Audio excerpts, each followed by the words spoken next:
So I'm gonna get straight to the point. So I know, there are a lot of smart people in this room today. So I'm sure you guys are familiar with the global and domestic wealth gap. I just recently read in Time magazine that there are 26 people in this world that possess more wealth than 3.8 billion people. That means there's 26 people in this room today. If you were billionaires, you will possess more wealth than half the population. As startling as that number sounds, we don't even feel it. But we do. How? There's millions of people living paycheck to paycheck, working 60, 70 hours a week just to make ends meet. There's 1 billion people that lack adequate housing. There's millions of millennials who are swimming in thousands of dollars in education debt. So we do feel it. That same statistic states that kids are impacted the most due to lack of resources, lack of finances, and lack of opportunity. So if we as adults don't feel it, the kids don't. Why? Because at 6 or 7 years old, you don't think that your parents' finances or how much money that your parents make could impact your health, the opportunity that you have in life, and the resources. There was 3 defining moments in my life where those statistics slapped me in the face. The first defining moment was when I was about 7 years old, one Christmas morning. I remember walking downstairs looking for some gifts for Santa. It was Christmas Day. There were no gifts. So I'm like, oh, maybe it's early. Maybe Santa haven't came yet. So I go back and go to sleep. By 8:30, go back downstairs. There's still no gift. So I was like, all right, maybe Santa's phone went dead. His GPS got lost. I lived in the country, so possibly could have got lost. So I laid back down. I say about 10 o'clock, I heard kids outside playing with their toys. So I immediately jumped up. I walked downstairs. There was still no gifts. So I was kind of like, what's going on? So I walked upstairs and knocked on my mom's door. And I was like, Mama, I don't have any gifts. She immediately grabbed me and started crying. She was like, there was no Santa. And that she didn't have enough money to get me and my sisters any gift. But we had love, and I had a roof over my head, and that was all that matters. But at that time as a kid, you don't really understand what that meant. Because as a kid, you're used to a reward system. You do something good, you get a sticker, birthdays, you get presents. So at that age, we equate love to gifts, almost as buying or something. Then there was a knock at the door. I looked out the window and seen one of my friends. As a kid, you want to show your gifts off to people. I didn't have nothing to show them, so I didn't want to go to the door. So my mama went downstairs and just told them I was sick. At that moment, my parents' financial situation left me embarrassed and depressed. The second defining moment in my life happened over a decade later when those statistics hit me again. I was a junior in college, about a year away from graduating college. I was riding around a curve in Savannah, Georgia, a beautiful Sunday afternoon, just typical ride with my friends. I was going around this curve. And I went in front of this truck that was behind me, and I felt something clip my back tire. And I remember losing control. I was flipping. And when you in there when you're falling, you try to grab onto something. So I reached down, was trying to brace myself, but the pavement was so far beneath me. So the bike slammed on the pavement. I remember flipping. I slammed into a guardrail. I immediately got up, because when you're adrenaline rushing, I just hopped up. I seen people waving at me. and screaming.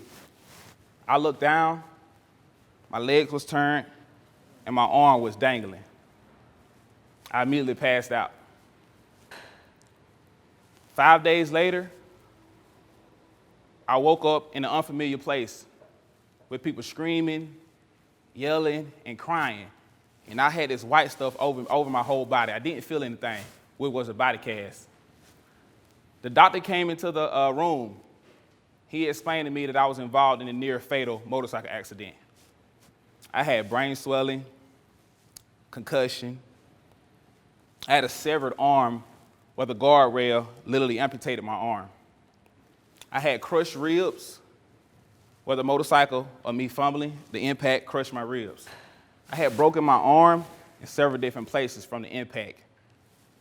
I had ruptured my spleen from the handlebars stabbing me in the abdomen. I broke both of my legs. The doctor told me that I was lucky for 3 reasons. I had a friend of mine that was a nurse at the time that was riding with me. He put a tourniquet on my thigh to stop the bleeding. Second reason, it takes 5 to 7 minutes for a person to bleed out.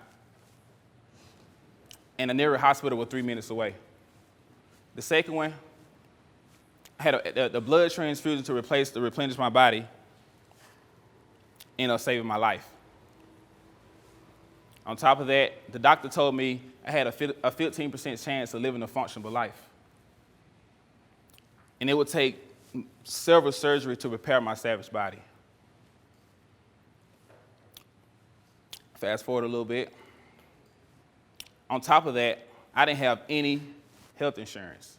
My parents didn't have any money. So that 15% chance turned to 5%. I didn't know what I was going to do. I felt hopeless. I felt depressed. I was having suicidal thoughts. And I asked God, like, why me? I was growing up. I was this amazing person, loving, caring. I just didn't understand why this happened to me. Then during that darkest moment, a light came to me. A doctor and a good friend of mine named Dr. Shatan Esponde came in the room and told me he felt compelled to help me, that he would do all my surgeries for free. He wanted to give me a fighting chance. Why? He said he saw all the love and the compassion that I had in the room from my family, my friends, and even the dean of the hospital came into the room and said, Tyquan, you have to get better. The world needs you. At that time, I had to create the mindset to be able to endure what I was about to go through. So fast forward a little bit, over the course of the next 4 years, I endured over 20 surgeries, 2 years of rehabilitation. I got addicted to painkillers and Percocets because of the pain I was experiencing every single day, but I didn't quit. I didn't give up. I ended up graduating college, get my engineering degree. I felt like I had made it. But the third defining moment happened after me graduating college, me attaining my engineering degree. I felt like I had made it. But I still was, although the doctors wrote a lot of my medical bills off, I was still swimming in student loan debt. I still had medical bills. So I was still part of that 3.8 billion in progress percentage. At that moment, something clicked. I have a bigger purpose in life, to impact people financially. It's unlikely that doctors do surgeries for free, that hospitals write off medical bills. And I didn't want anybody's fate to solely depend on whether a doctor does free healthcare, performs free surgeries. That realization led me to start a program, a financial platform called the Wealth Builders, to bridge that wealth gap, to change the world. Right now, my organization, we have one of the fastest growing companies in the world right now. We have over 1,000 customers. We're in 30 different states and 7 countries. We've been named from AGC as one of the top workplaces in Georgia. And those same characteristics that I developed, I credit those same characteristics to the success of my organization. And I'm gonna share these characteristics with you guys today. The first one being visualization.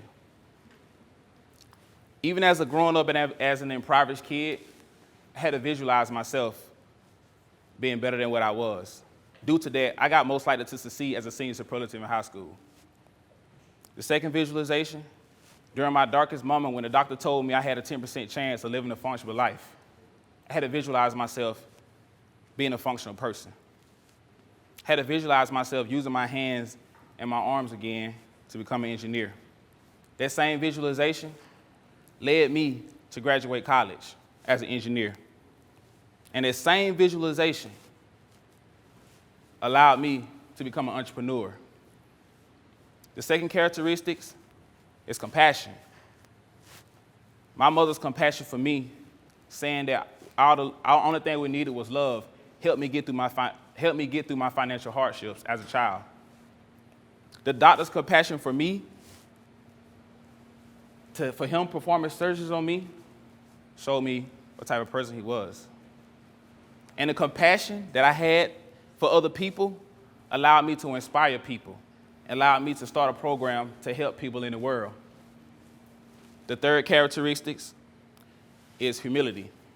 Because I told you in the beginning, I came from humbling experiences.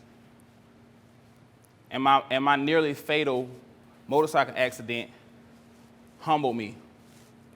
Being this able-bodied person, being able to walk on your own, do everything on your own, to having somebody feed you, bathe you, just even to go to the restroom. At that moment, my entire existence depended on somebody else's assistance to help me. So I share with you guys today, no matter if you're part of the 3.8 billion statistics or the 1%, I visualize that you see yourself as higher than what you are right now over your current situation. Have a compassion for people in your workplace and make compassion a staple for your business. Through adversity, even if you're successful, be humble, because at the end of the day, if all that stuff is taken away from us, all we have is people. Thank you.